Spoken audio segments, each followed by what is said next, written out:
सोबत असेल जाणीव. रोखोक बातम्यांसाठी पाहत राहा जाणीव मराठी. होऊ द्या जाणीव. लाईक करा, शेअर करा आणि सबस्क्राईब करा आपल्या हक्काचे चॅनल जाणीव मराठी.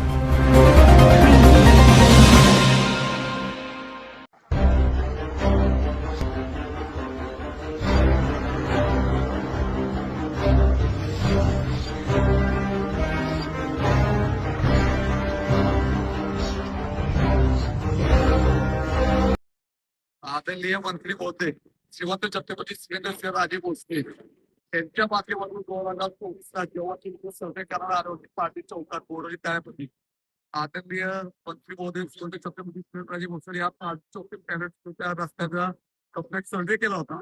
सर्वे केला होता त्यांनी सर्वे केला की पाटील चौकात एक पूल कारंजीच्या वड्यापाशी पूल आणि एक धक्का हॉटेल म्हणून तिथं ते पूल या पुलाचं काम चालू झालंय. त्यातला माझ्या माहितीप्रमाणे पारवी चौक पॅरेंट स्कूल गोळीबाग चौकापर्यंत रस्ता चांगला झालेला आहे. त्याच्यामुळे कारंजीच्या वड्यापासून घरात थोडीशी डेडलाईन रस्ता वागा लागलाय. तिकडचे ठेकेदार देसाई कन्स्ट्रक्शन कडे ते काम होतं पुलाचं रस्त्याचं काम तिकडे होतं. इकडे ओमकार भंडारेकडे आहे पारवी चौक ते कारंजीचा वडा 15 सप्टेंबरला एक काम बाकी लागणार आहे आणि हा काम देखील पॅरेंट स्कूल ते पारवी चौकापर्यंत इथं बॉक्स कन्वर्ट आहे. इथं पारवी चौकात त्या पारवी चौकात बॉक्स कन्वर्टचं इथे आहे आणि एक पॅरेंट स्कूलच्या इथं महाराजांचा बंगला आहे तिथे एक बॉक्स कन्वर्ट आहे. हे सगळं काम पूर्ण होणार आहे. आता 15 सप्टेंबरची डेडलाईन आहे. त्यात रस्ता करायचं हे तर सगळं आदरणीय श्रीमंत छत्रपती राजे भोसले यांना श्रेय जाते या रस्त्या संदर्भात. त्या काळी 2024ला व्यंकटराव मोरे यांनी फॉलो घेतलेला भाजीनगर शेखर मोरे पाटील आणि स्वतः रवी पवार याला फॉलो घेतलेला. इथं ते स्थानिक जनसुविधा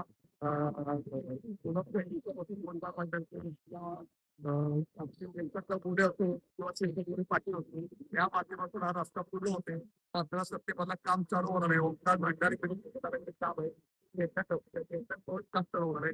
थोडंसं लागतं पुढे चूक होती की थोडंसं मला समजून घ्या. 15 सप्टेंबरला कम्प्लीट खडीकरण डांबरीकरण एक नंबर स्टार बोर्ड करायचे आहे. साईडला तिथं नगरपालिकेतली एक श्रीमंत छत्रपती सिंह राजे भोसले आमच्या दैवताने एक प्रस्ताव दिला होता डेकोरेटिव्ह फोन आणि प्रत्येक ठिकाणी झाडं लावायचं. ते बी इथं झाडं लावायचं प्रोजेक्ट पूर्ण करण्यात येणार आहे. ते पालवी चौकापासून जे येणार आहे ते पॅरेंट्स रुपये देणार आहे. हे तर सगळं श्रीमंत छत्रपती माझे दैवत मंत्री मोदी श्रीमंत छत्रपती राजे भोसले यांना देतोय. फक्त थोडंसं लागली थोडंसं वेळ द्या मला. वेळ दिला स्थानिक लोकांच्या सहकार्याने हा रस्ता पूर्ण करण्यात येणार. एवढं कोणते आभार व्यक्त करतो.